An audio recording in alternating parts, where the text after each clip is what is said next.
Welcome to today's deep dive. We are so glad you're here because we have a really incredible topic for you today. Yeah, we're getting into some pretty mind-blowing behavioral ecology. Exactly. So picture this. Mm. A starving wild wolf is at the edge of a pasture. It's totally dark, so it has the advantage, right? Right, prime hunting conditions. And the flock of sheep is grazing just a few hundred yards away, completely oblivious. The wolf hasn't seen a dog. It hasn't, heard a single bark. Mm-hmm. It hasn't been physically challenged at all. Yet suddenly, the wolf just stops, paces nervously, turns around, and completely abandons the hunt. Just walks away. Yeah. Why? Yeah. Because that wolf just walked into essentially an invisible, highly orchestrated psychological trap. And the abandoned hunt is really the perfect entry point into this massive paradigm shift we're seeing in predator mitigation. Yeah, the sources we're pulling from today, so we're looking at global evaluations of guardian dog systems, ecological studies on predator behavior, stuff like that. Right, and highly specific behavioral analyses, too. Right. And what they reveal is that true herd protection, it's rarely about brute force. It's actually about cognitive dominance. It's totally psychological. Exactly. And the absolute masters of this are a specific ancient breed of livestock guardian dog, the Kangal. They're just phenomenal animals. Okay, let's unpack this. Because the core premise here, it completely upends the traditional narrative we have about guard dogs. Oh, for sure. We're culturally conditioned to think of guard dogs as, these visceral, physical fighters, you know? Right, just muscle and teeth waiting Right, for a yeah. violent clash. Yeah, but the Kangals' true power, the reason they've been successfully protecting flocks in Turkey alongside apex predators for thousands of years, it's entirely mental. Mental, wow. Yeah, they orchestrate this highly calibrated three-step escalation of psychological tactics. And those three steps are territorial exclusion, disruption, and finally, confrontation. What's fascinating here is the foundational ecological framework that drives those tactics. Researchers call it the landscape of fear. The landscape of fear, I love that term. It's great, right? It's basically this spatial and psychological map. Because predators, especially hyper-intelligent canines like wolves, they don't just blindly react to physical threats when they bump into them. Right, they're smarter than that. Exactly. They continuously evaluate their environment, they modify their movement, their resting patterns, their foraging behavior, all based on perceived risk. So the Kangal is essentially the architect drawing that map of fear. Precisely. For you listening, if you aren't familiar with the Kangal, the visual profile detailed in the sources is striking.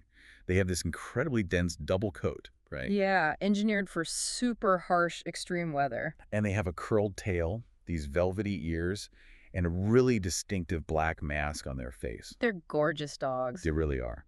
But it's their spatial behavior that sets up this whole psychological theater. Because in a normal herding breed, they constantly circle the flock, trying to keep the sheep packed tightly together in the center. Right, the classic sheepdog behavior. But the Kangal operates on a completely different behavioral axis. They instinctively push outward. They live on the perimeter, just patrolling the edge of the territory. And that outward pressure is exactly what defines that landscape of fear for the local predators. How so? Well, the ecological sources quantify this using what they call giving up density experiments, or GUD for short. GUD, okay. Yeah, it's this brilliant way to measure an animal's invisible psychological stress. Wait, how do you measure invisible stress? So researchers set up these foraging patches. Basically, they're trays of food mixed with a substrate, like sand. Okay. They place them in different areas, and then they measure exactly how much food a wild predator like a fox or a wolf leaves behind before just giving up. Ah, hence giving up density. Exactly. And the data there is incredible, right? Because the host environment dictates the internal biology of the predator. Totally. Like, when you look at the GUD metrics in areas where Kangals are actively patrolling the edges, wild predators extract a fraction of the available calories compared to unpatrolled areas. They literally just leave the food behind. Not because they aren't hungry. No, they're starving. But their cortisol levels, their primary stress hormones, are spiking so incredibly high that it physically suppresses their foraging behavior. They're spending all their caloric energy frantically scanning the tree line instead of actually eating. Exactly. They are biologically overwhelmed by the perceived risk. A wolf in that environment is calculating the caloric reward of the food against the imminent, pervasive threat of a resident competitor. The stress alone clears the area. It's like walking through a really bad neighborhood at night. you know? That's a great way to put it. Like, you might not actually see a threat, but the whole vibe changes how you act. You walk faster, you don't stop to look at your phone. You're just on high alert. Right. But this brings up a mechanical question. If a Kangal is patrolling a massive, sprawling pasture, it obviously can't be everywhere at once. No, definitely not. So if the Kangal is creating this invisible aura of dread, how exactly do they establish the boundaries? Like, how does a wolf physically know it just stepped over the line? So that transitions us perfectly into the first of the Kangal's 3 tactical steps, territorial exclusion. Simple. Step 1. This is the baseline. It operates 24 hours a day, requires absolutely 0 physical interaction, and it's arguably the most critical layer of defense. And it relies entirely on, like, an encrypted chemical broadcast. Yes. Kangals meticulously mark their territorial boundaries using urine, feces, and specialized gland secretions. You know, we really need to elevate how we think about scent marking here. Yeah. Because to a human, a dog marking a bush is just, well, a dog marking a bush. Right, we don't think much of it. But to a wild canid, those pheromones are a highly complex biometric passport. It's a massive data dump. Yeah, they contain major urinary proteins, MUPs, that convey precise data points.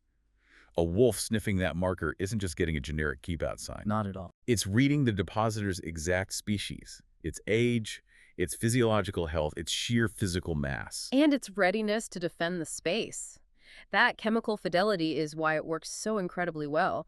Domestic dogs and wild wolves, they share an ancestral neurobiology when it comes to olfactory processing. They speak the exact same chemical language. Exactly. So when a wolf approaches the edge of a pasture and decodes those pheromone markers, it triggers this immediate risk assessment protocol in its brain. Because apex predators are highly risk-averse when it comes to their own survival. Extremely.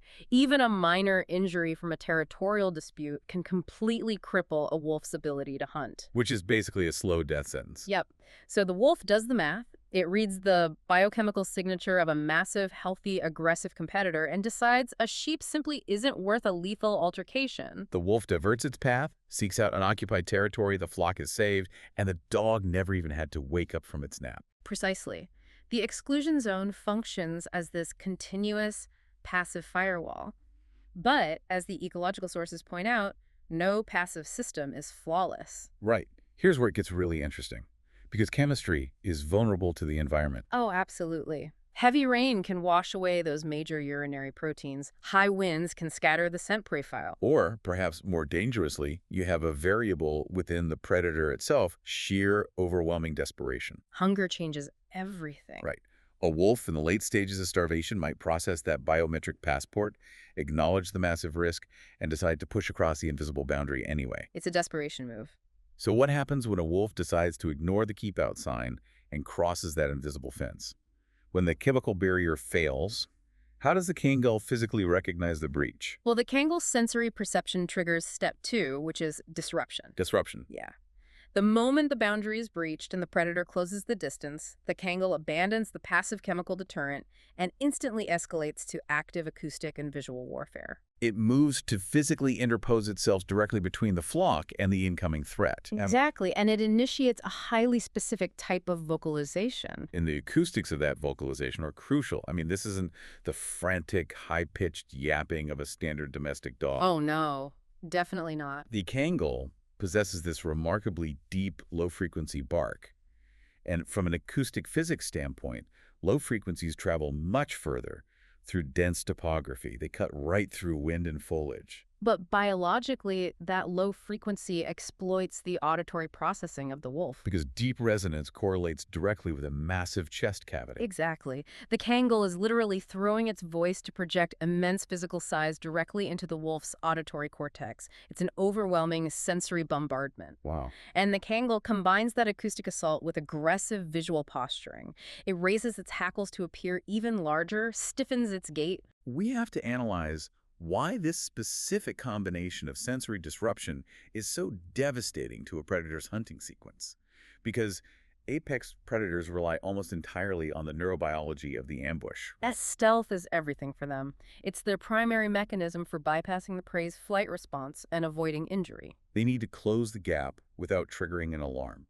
The whole ambush sequence, search, stalk, attack it, requires a controlled environment. Yes. So when the Kangal interposes itself and unleashes that visual and acoustic barrage, it completely shatters the ambush environment. It's like a burglar successfully picking a lock, only to instantly trigger a blaring motion sensor floodlight and a siren. Exactly. The wolf's tactical advantage is instantly vaporized. The flock is alerted, they start clustering, the human herders wake up, but more importantly, the Kangal is signaling directly to the wolf. Saying, I see you. Right. Your stealth is compromised, you're exposed, the element of surprise is completely gone. It's essentially hacking the wolf's neurobiology.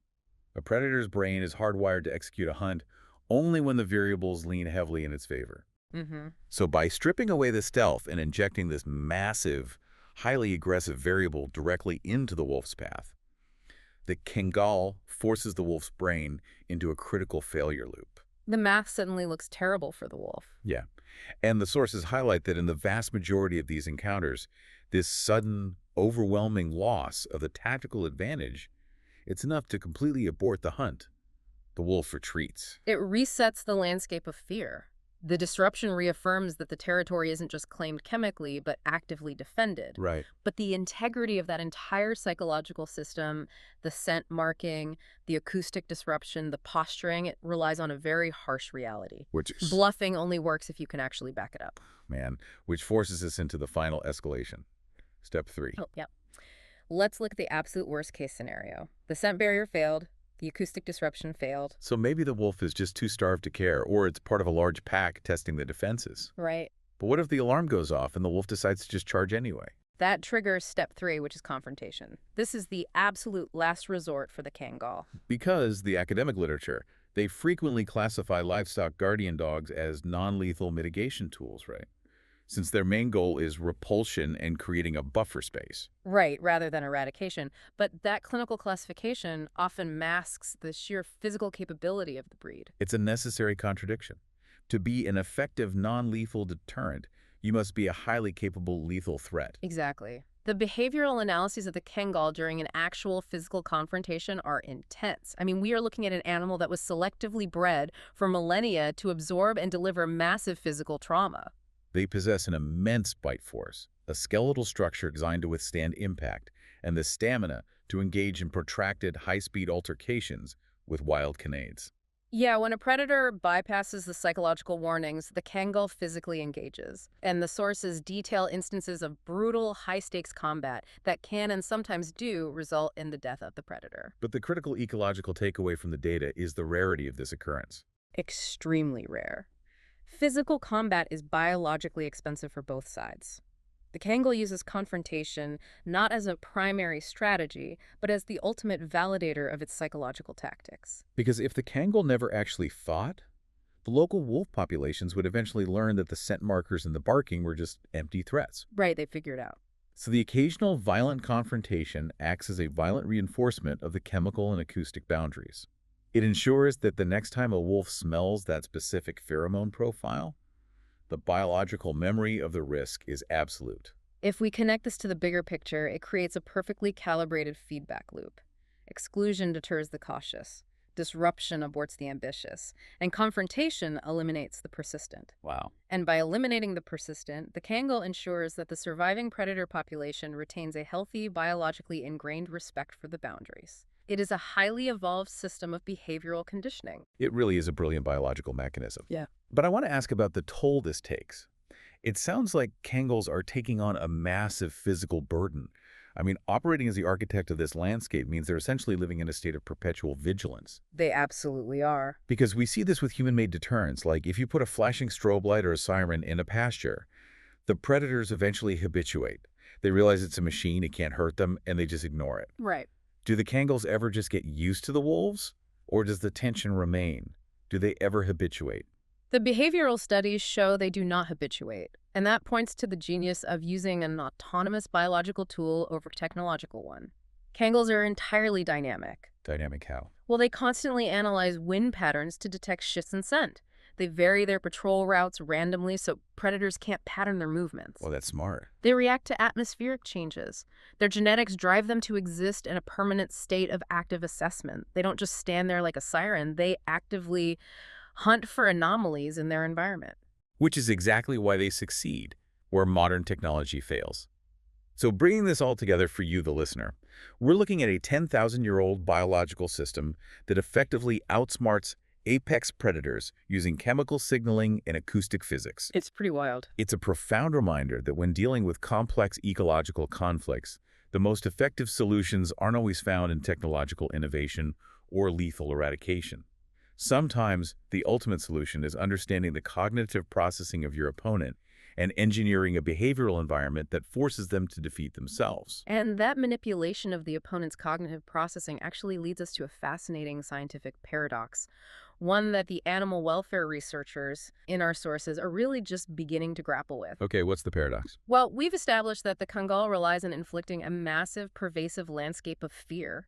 They are fundamentally altering the neurochemistry of the local wolf populations, Right. triggering chronic cortisol spikes, extreme anxiety, and relentless physiological stress, usually without ever making physical contact. They are basically weaponizing stress. Yes. And the ecological data suggests that this level of chronic stress can drastically reduce the foraging efficiency, the reproductive fitness, and the overall survival rates of the wild predators. So the physiological burden of the fear alone can devastate a population, Exactly. which completely blurs the line of what we consider harmless intervention. If the psychological warfare orchestrated by the Kangal is so severe that it degrades the biological fitness of the wild wolves, reducing their ability to thrive in their natural habitat, it forces a reevaluation of the terminology. It really does. At what point does a non-lethal biological deterrent cross the threshold into becoming a profound physiological disruptor for the predator? It's a very gray area. It's a fascinating, complex biological reality to chew on.